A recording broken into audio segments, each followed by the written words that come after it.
I was just a college student trying to save some money for the upcoming semester, so when I found a summer job offer to stay in a house across from an old graveyard and do some light maintenance, I took it. The pay wasn't much, but it was enough to cover my summer expenses. Plus, I didn't believe in ghosts or anything supernatural, so I figured it would be the perfect gig. The house was old, but it wasn't bad. It had a certain charm to it. The real kicker was the graveyard across the street. The landlord, an older guy, asked me to clean up the graveyard, trim the overgrown grass, and make sure it stayed neat.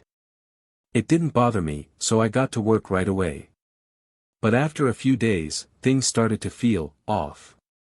One evening, a friend came over for the weekend, and I still had work to do in the graveyard. It was about 10 p.m. when I grabbed the rake and headed across the street to finish the job. The air was thick, and the graveyard was unusually still. As I worked, I glanced up and saw a shadowy figure moving between the tombstones. It was holding an old lamp, and the light flickered eerily. At first, I thought it was just someone messing around. But the figure didn't walk like a normal person, it was slow, deliberate, and it moved as if it was stuck in a loop, walking the same path over and over again. I called out, "Hey, who's there?" but the figure didn't respond. It didn't even acknowledge me. It just kept walking. I stood frozen for a moment, heart pounding. When I turned to leave, the figure disappeared into the darkness, as if it had never been there. The next morning, I tried to shake it off, but something didn't feel right. For days after, I couldn't shake the feeling that I was being watched. I wasn't scared, I didn't believe in that kind of thing, but I wasn't at ease in the house anymore.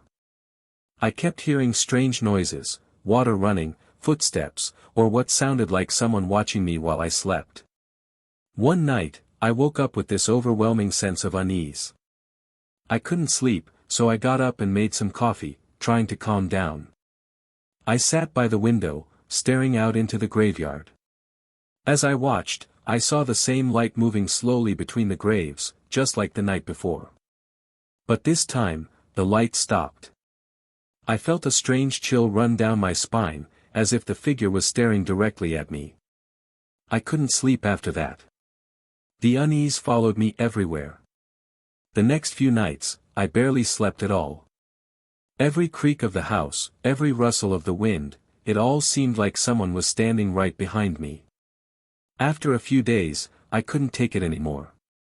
I packed up and left that week. I don't know if it was my mind playing tricks on me, or if something truly was out there. But I've never been able to shake the feeling that the graveyard still holds something, waiting. The house is still up for rent. And sometimes, I wonder if anyone else will take the job and feel what I felt, staring into the darkness, knowing they're not alone.